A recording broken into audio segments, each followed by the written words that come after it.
Hey there, everyone. My name is Ryan. Welcome to my channel. This is all about data and analytics, trying to teach just general lessons about how to solve all kinds of different problems in life and how to um, potentially, hopefully, make people's lives better today. That's what the topic is specifically um, focused on today.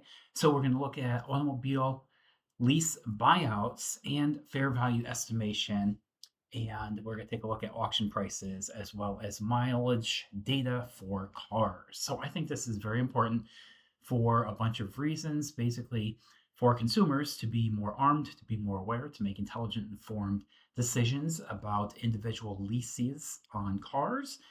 Okay, when a car lease ends, you have a couple of different options. You can just return the car. Probably not going to make a whole lot of money with that option, but that's definitely one option for you. You can buy it at the contractual buyout price. You can trade it or sell it.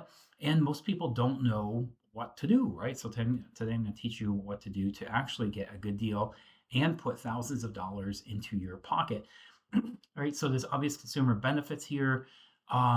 Avoid overpaying. Okay, these institutions that lease these vehicles are not run by morons. They're pretty savvy and they pretty much know the game, right? But if you come with some inside knowledge, you can actually beat them at their own game. You can spot underpriced vehicles pretty quickly and pretty easily. I'm going to teach you how to do that. And this also is important for banks, for financial institutions, for different types of leasing companies, right? Like it goes both ways.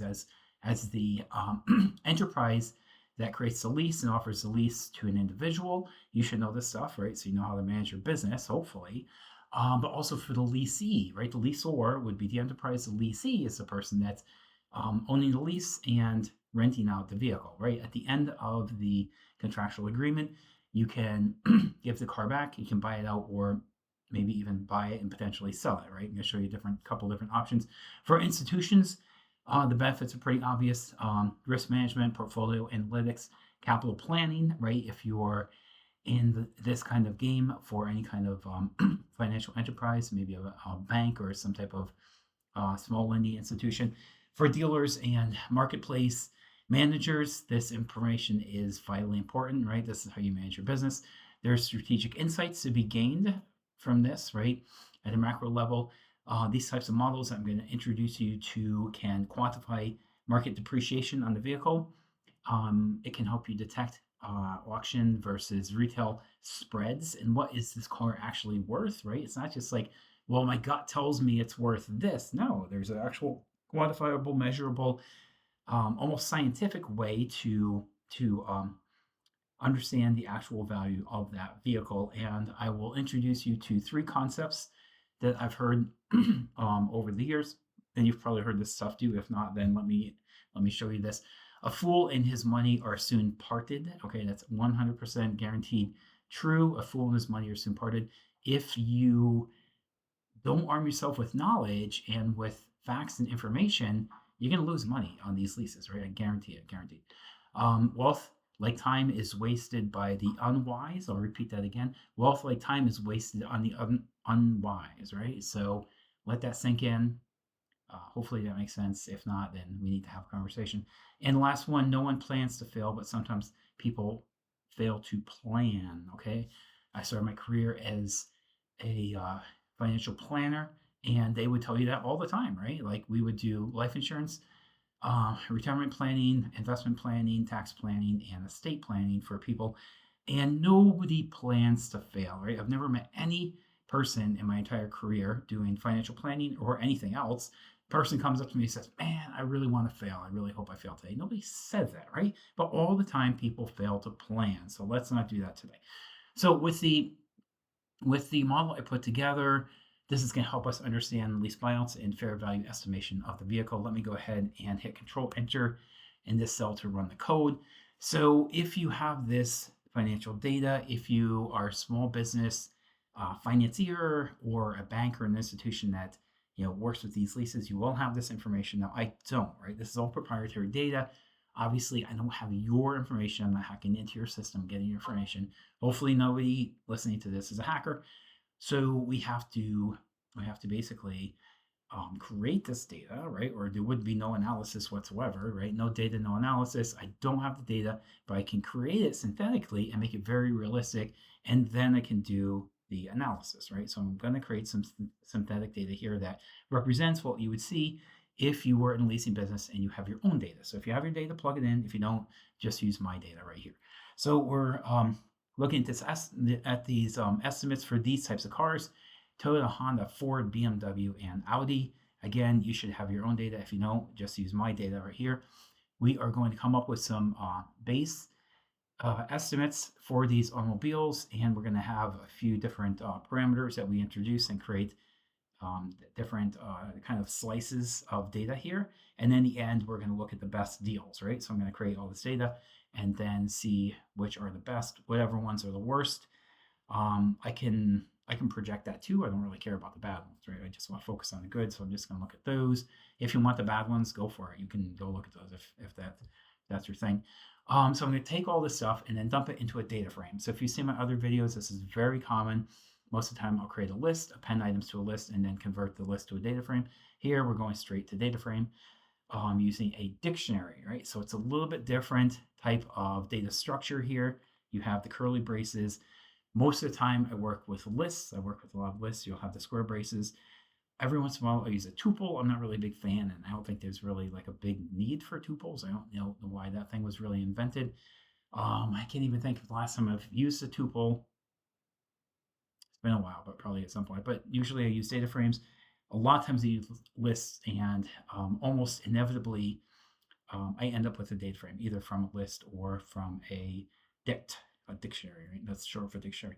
So here's the data frames. We have price, year, make, model, trim, region, condition, upgrades, sales data, and then mileage on the car. So these are all relevant features for the car, right? So here it is over here. You can see everything in the data frame. So hopefully that makes sense. Pretty straightforward.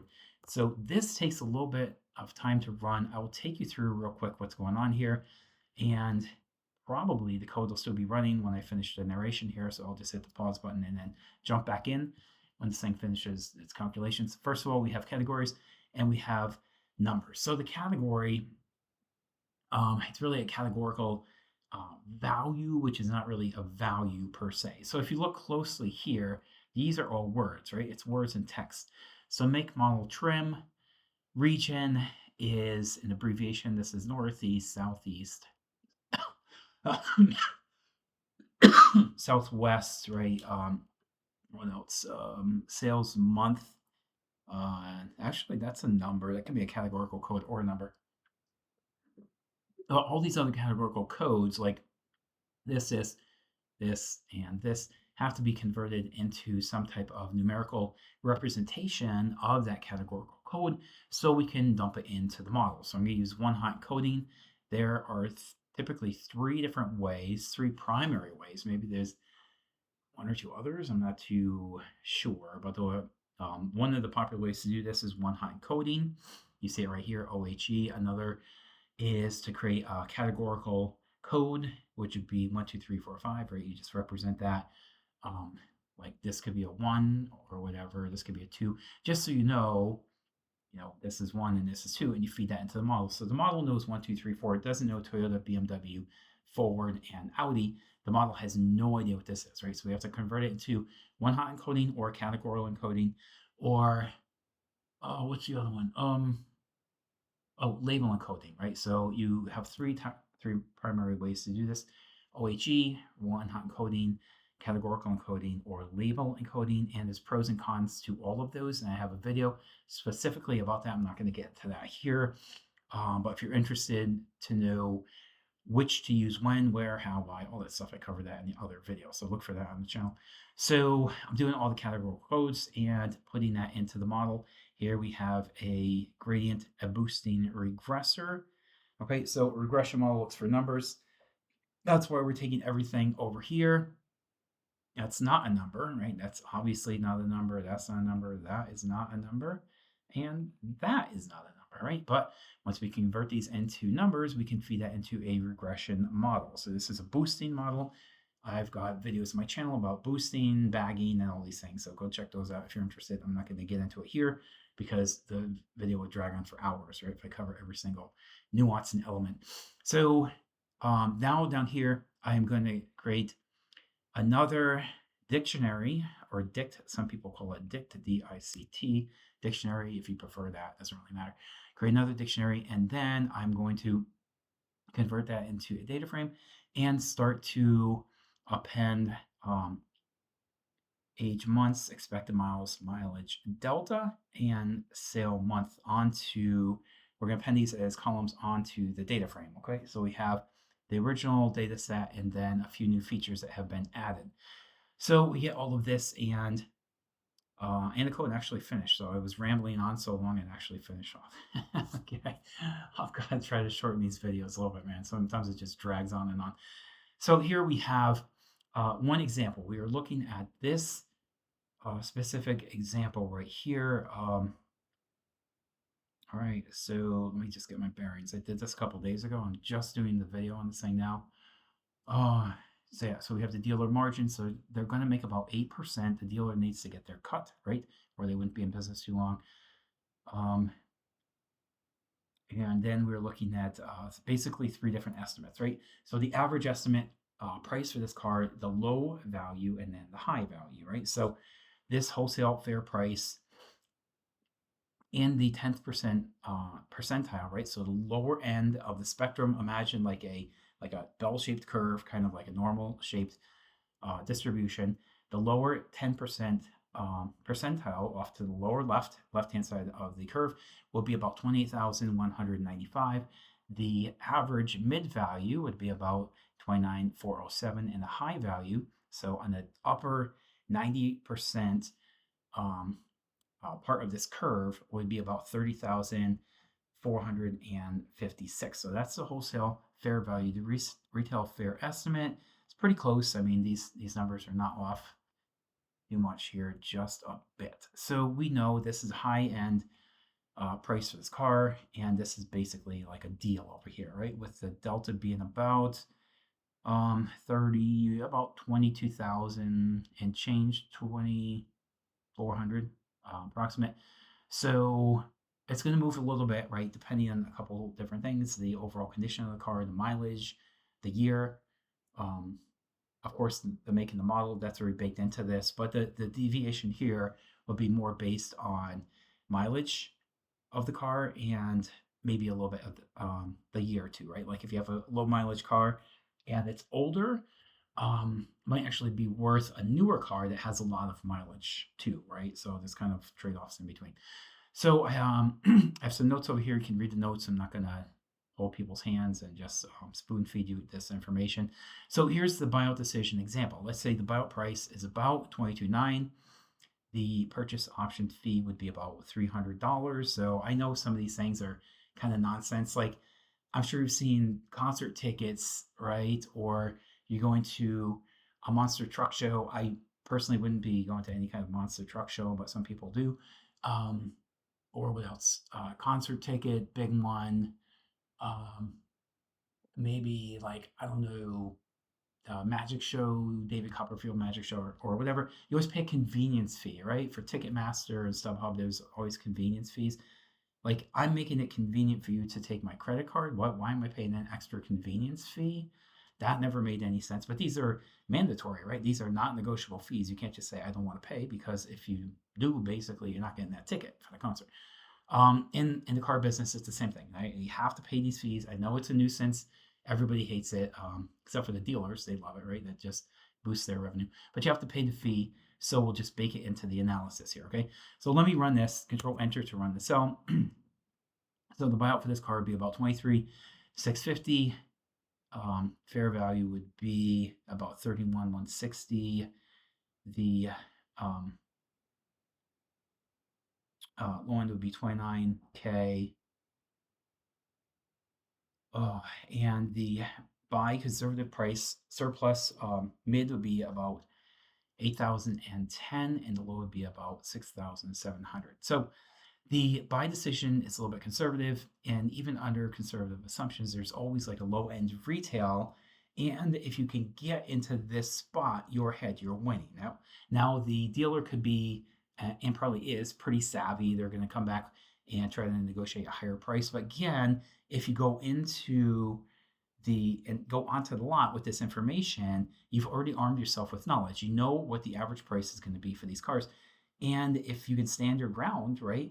And if you are a tough negotiator, you can come out ahead on these deals, right? But you have to know the fair value of this car, and then the lower value and the higher value. So the dealer's going to steer you towards the higher value if you buy out this lease. You have to know what the lower value is, and there's a certain point the dealer is just not going to go for it, right? Because they'll just say, I'll just keep the car. I'll wait for somebody else to come along, another sucker or whatever. All right, the dealer is just going to not go below some specific price. We're going to see some examples in just a minute. But you have to know what that is, right? If you don't know, you just go onto the lot and the guy says, okay, 17,500, and you just pay.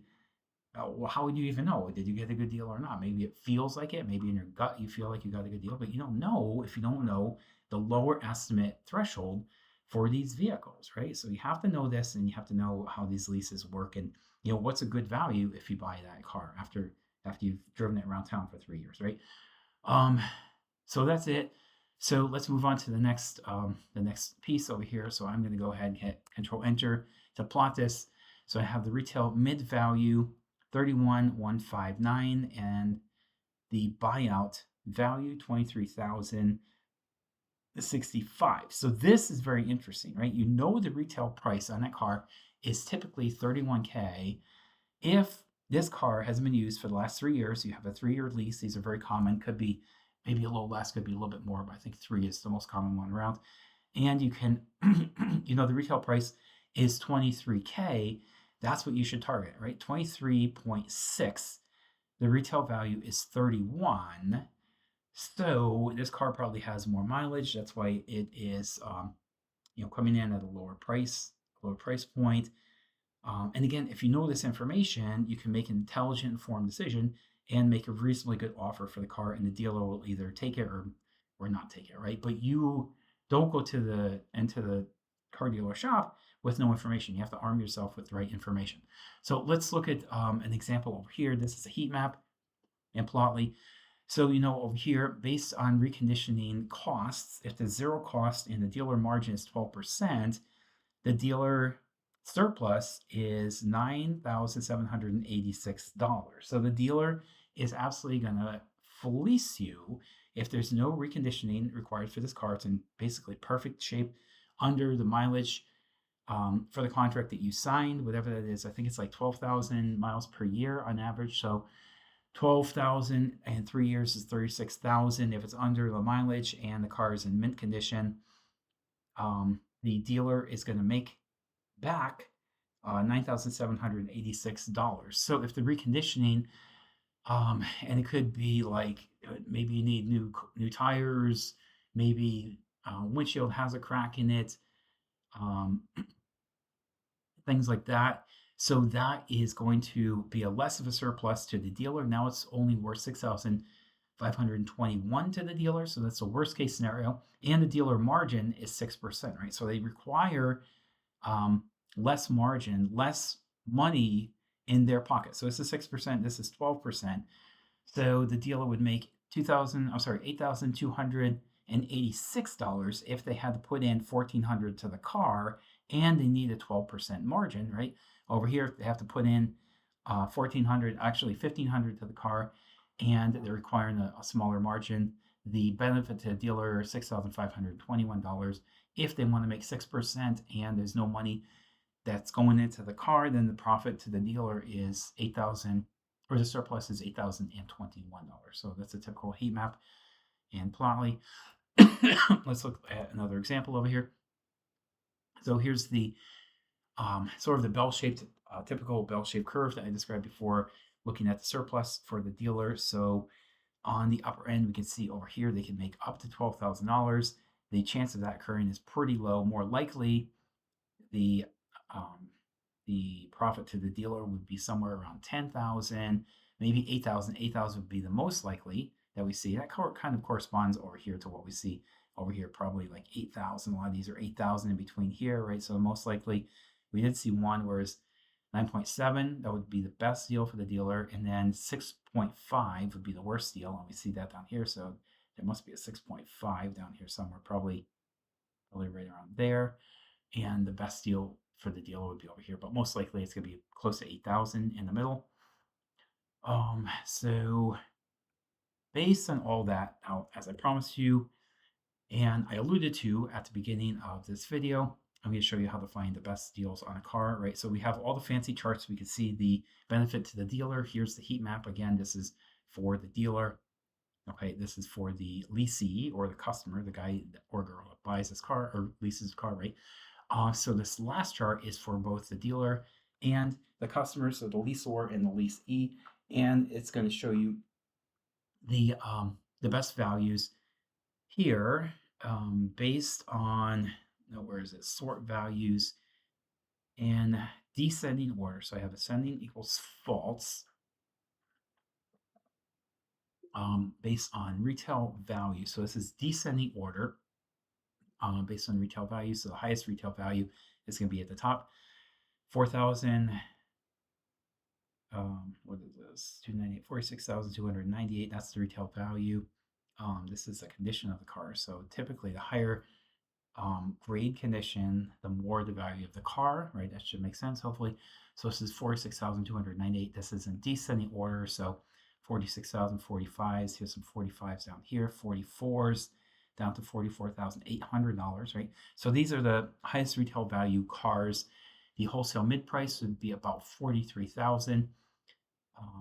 The retail value is 46, right? So the car is really worth that. If you're paying 46, you're paying too much. The mid price should be about 43K. And if the sale by the dealer is 44K, that's okay. You can go to the dealer and say, hey, buddy, I know the thing's worth 43. If you're really cheap, you can, game this a little bit. You can change the way the analytics are calculated right here. You can do that if you're a little bit unscrupulous or kind of tight with your money, and print this out and go to the dealer and say, hey, I ran my analysis, or I did my homework, or whatever, and I think the wholesale mid price is 40K. Now, I think this is the fair value. Okay, I'm giving you the straight truth here. This is fair, but if you kind of juggle those calculations around a little bit, you can actually do the analysis and kind of fake it and make it look like it's worth less.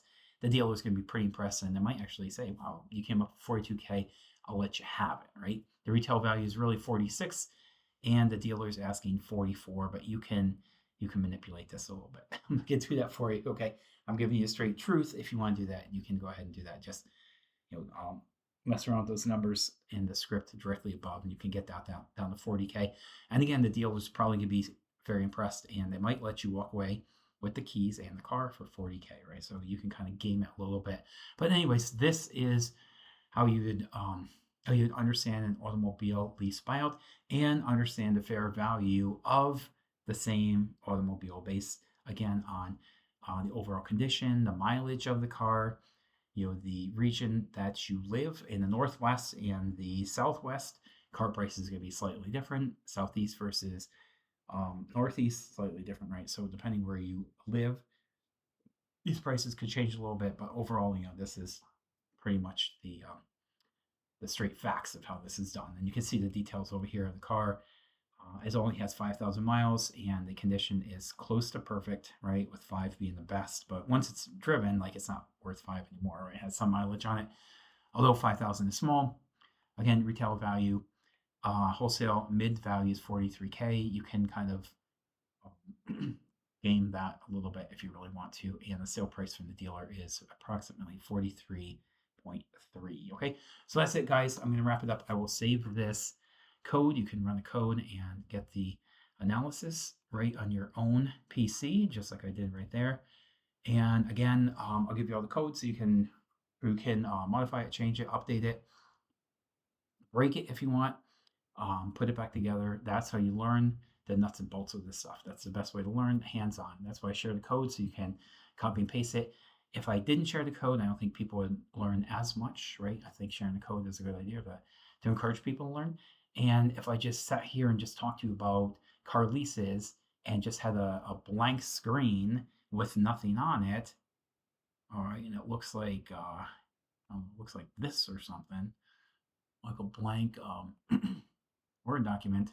And I just talked about leases for half an hour. Are you gonna learn anything from that? No, probably not. So that's why I share the code with every video. I always give you all the code so you can follow along at your own leisure, right? At your own pace. So that's it. I saved the code. I will post that when I post the video later. Thanks for your time today, guys. Thanks for sticking through to the end. Trying to get the average view time up, trying to get the overall hours for my channel up, and trying to get more subscribers. So go ahead and hit that subscribe button if you like the content here. I try to put out the highest quality videos I can come up with. It takes a while to create the code and to debug it and to go ahead and do the whole narration. The narration is my least favorite part. I like the coding part. I don't like talking about it really, but I have to, otherwise there's no video. It wouldn't exist, right? So, so that's it. I'm gonna wrap it up. I'll put the code and the video out later today, and I'll see you guys soon when I post the next video, which should be pretty shortly here, okay? So keep an eye out for that, okay? Thanks, and talk to you soon. Goodbye.